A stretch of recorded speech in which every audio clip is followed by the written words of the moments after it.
We're at the start of the Britannia Challenge Cup, the open coxed fours. You see Marlow Rowing Club on the left of your screen, the yellow boat, against Agecroft Rowing Club in the right of your screen in that white boat. Now they've got a cox, you can't see them because they're actually in the bows of the boat, so they're steering from the front of the boat. So there shouldn't be too many clashes here, but Agecroft, quite aggressive there at the start, moved right into the middle of the course. And it's always interesting, and it's impossible to know from where we stand, is it a deliberate move or has something happened in the boat to sort of skew the boat that direction? But often crews put a little bit of pressure, trying to be respectful of the umpire clearly, but put a little bit of pressure to your opposition by coming close to them. Because again, with no buoy line separating you, it can bring in tension, it can bring in a tightness. I mean, this is a really great start from both crews, and with that overlap, you want to, whether you're ahead, you want to keep moving out. If you're slightly behind, you're going to keep moving back up to try and keep it as tight as possible. Yeah, the Marlow crew down the top of your screen, that yellow boat, just moving away, aren't they? They're edging it over this crew from Manchester, the Agecroft crew. And they look really powerful, sitting about a length up there as they come through halfway mark of the course. Both crews here are the bucket rigged. That means the two people in the middle are on the same side of the boat. A whole lot of theories about why that happens, about who you've got and how you can keep the boat straight and as powerful as possible, but they're obviously on opposite sides of the bucket here. But it also means when you're on that, leaning into the opposition, it feels like you can be even closer in distance. Still quite tight through the middle of this race there, to be honest. Look at this overlap. What we say in rowing is you kind of want to break the chain. You want to have clear water between your stern, the end of the boat, and the bows of the next boat. And right now, I think Agecroft are just doing a good job of clinging on to that stern as we're coming through Remenham. So we're coming through about 1,500 metres here, just touching. Nice stuff from Agecroft, staying in touch. Can Marlo move away now?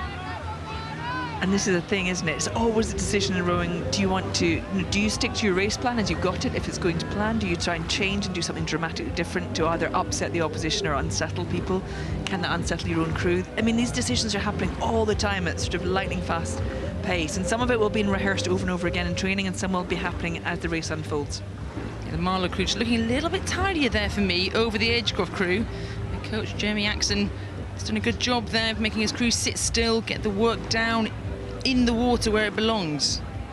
There's a lot about confidence, isn't it? We talk a lot about how relaxed the shoulders look, how confident almost you sit physically in the boat, even as the exhaustion starts creeping in. You still want to be holding the form, holding the chest up and heads up, and just feeling you are in control of that rhythm as it powers down the boat. Great shot there, the bow seat, Joel Evans from Marlow. He said this is 5th Henley Royal Regatta, so the experienced crew. A lot of this crew have raced several times here before, but on paper, this is the faster crew of the day, but you've still got to come out, don't you, and do the race and do the business. And what we've just seen now is Marlo, without any dramatic changes, have just moved out on Agecroft. So as we were saying, while Agecroft had that overlap, that idea of overlap, they felt there was still somewhere to go, whereas Marlo will have just moved away and feel more confident now. So we see the slight difference there. I was talking about Marlow being neat and tidy. Everyone's still, you want to move around the boat as little as possible. The bow seat there for the Agecroft crew, although they're keeping in contact, just a little bit leaning out the boat. You want to keep that weight down the boat, or into your rigger at least, not away from your rigger. It's paying off for Marlow here over the Agecroft crew, and they're going to enjoy this now, sitting a couple of lengths up. Heavy boat, the coxed four. You've got to carry along a cox who's, you don't have to worry too much about the steering because someone's doing it for you, but the payoff is the extra weight.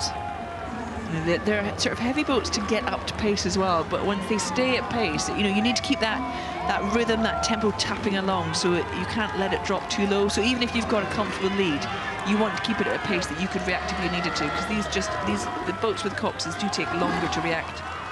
Probably rate a little bit lower than the cox's boats, would you say? Yeah, I think you probably would. A few less strokes per minute, got that extra bit of boat. The boats are slightly bit bigger, and you've got cox with you. But for now, Marlow coming towards his finish line. A bit textbook, going with the form book, going with the form of the season.